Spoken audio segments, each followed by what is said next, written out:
Hi, I'm Sarah with Primed for Health Whole Health Coaching, and today I want to talk about the ceiling of your beliefs.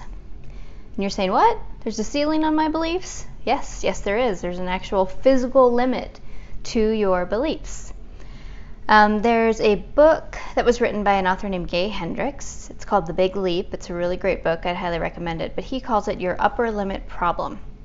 So this is when you can only go so far in what you're doing, and then all of a sudden you hit a wall and you quit progressing, essentially. And that's when you hit the ceiling of your beliefs. You literally hit the point where your brain hasn't built out more brain cells to support a new belief. So you come up against that. So say you're not progressing past a certain income level in your life, you're probably coming up against a belief, the belief of what you think you can make in your life. You have to create new brain cells in order to create a new belief. For instance, last week I did a post on intermittent fasting, a blog post. You can go to my website, primedforhealth.com, to check that out if you're interested in that subject. But somebody may have read it and said, oh, I can never do that. I'm too hungry in the morning. That's a belief. Your body is capable of going for quite a long time without food. But it's in the habit of eating in the morning, and then you believe that you wouldn't be able to go without food. And you would have to prove to yourself that you could, which you very easily could, but still there's a belief there holding you back. So you have to ask yourself, do you believe that you can change a habit? And that belief might not be there right now, but you can certainly create the belief in order to change a habit. So your beliefs, they create the image that you have of yourself. They create the thought in your mind that you see of yourself, and this thought or self-image kind of settles into your subconscious, and then your subconscious moves you into action to create what you are believing in your head about who and what you should be on this planet. So to create a new self, you have to create new beliefs. And that's, it's no easy task to create new beliefs. It takes work. It takes work to create new brain cells in your brain.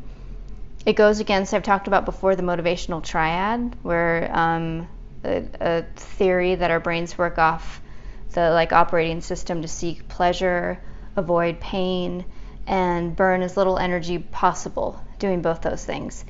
And when you're trying to create a new belief, that totally goes against that motivational triad, because it's not necessarily pleasurable to build new brain cells. It gets uncomfortable, and it takes energy. You have to put energy into creating this new belief system. So it's not something that your lower brain naturally wants to do, but it's something that our higher brain, which sets us apart and makes us human, is fully capable of doing. We're fully capable of challenging ourselves to it. So something that can also work against, besides that motivational triad thing, something that can work against us building new beliefs about what we can become in our lives is outside pressure from the people in our life. Because when we start to create new beliefs, that means that we're going to change. And I've talked about this before in another video I did about change, that the people outside of you also have to accept that change, or they don't, and then they're probably no longer a part of your life. Perfect example of this is I grew up in a religion that I left, and it was a pretty strict religion, and I just didn't believe it anymore, and I left it knowing that I was going to lose a ton of people in my life because my beliefs no longer aligned with theirs. And that was okay. People change. I changed. I actually am still very close to a lot of my family that's still in the religion, so I feel lucky in that aspect that I'm still connected to them. But still, there's an example of how changing belief can be disruptive to your life. And that's another thing our brains don't like. They don't like disruption, because that could mean our survival is in peril. We're no longer part of the tribe. We're disrupting things. But really looking at your current beliefs and deciding whether or not they serve you and then working to change them can be life altering. It can be the difference between making $40,000 in a year and $200,000 in a year. It can be the difference between living at a healthy, natural weight or believing that you're obese because obesity runs in your family, or that's just the way you are, you can't control it. It can mean the difference between performing well in a sport or not. If you have this belief in your head that you just can't, that you've never been good, no one in your family has ever been good at this sport, then you're automatically just not even going to try. But what if you were the one that actually is good at the sport, that could do it with enough practice? Everything takes practice and repetition. There are gifted, naturally gifted athletes, but still, people have to work at stuff in order to get really good at it so they can get into that place of flow. So if you're looking to create some different beliefs in your life, if you're not quite satisfied with where you're at, if you have some wants out there that things you really want, but you're just like, it's all wishful thinking, you're not going after it, here's 3 things that you can try to do. First, you need to create the self-image that you want. So you need to have an image in your head about who you want to be, what you want to do. See yourself, really imagine yourself there. Really see it realistically, as in not realistically like you can't get it, but try to make it as real as you can in your mind. And this isn't delusional, this isn't fantasy.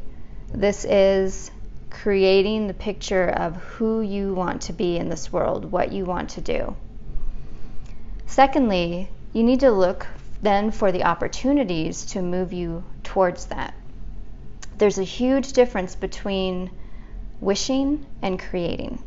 And you can't just wish yourself into a new belief. That doesn't work. You have to create evidence that it's going to happen. So say that you want to buy a cabin somewhere. Like your dream is to have a cabin in a mountain town on a lake.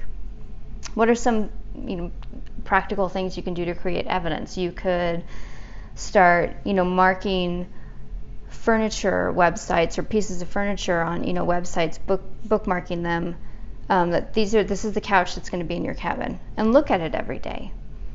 You can start to look at financing, look at prices, start shopping for it. Don't just wish about it. Start actually looking at, how could this happen? How can I make this happen?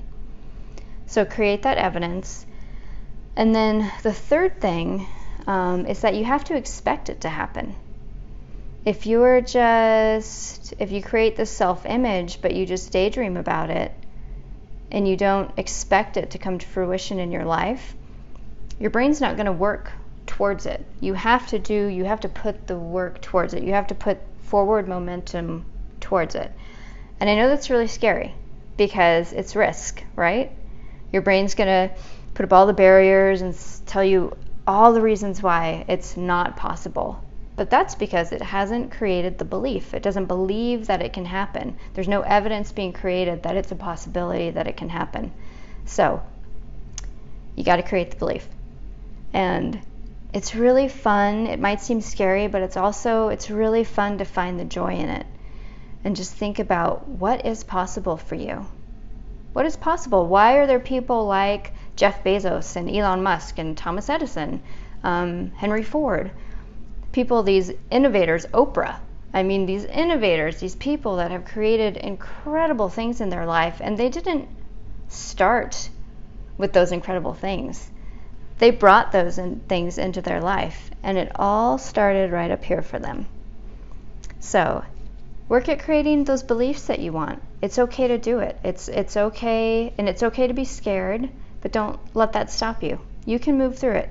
We are strong beings in this world. We can create magical, powerful things. So give yourself a chance. Create that evidence. I hope you enjoyed this video. Again, my name is Sarah. I'm with Primed for Health Whole Health Coaching. You can contact me by email, Sarah, S-A-R-A-H, @primedforhealth.com. You can contact me through my website, primedforhealth.com. And I also have a Facebook page and a YouTube channel and Instagram, all of it Primed for Health. So if you want to connect, if you're interested in just getting more advice, getting some coaching, if you just have a question, I'm happy to answer it for you. And I'm always looking for content ideas, so if you come to me with a question, perfect, I can turn it into a blog post. Thanks guys, have a great day.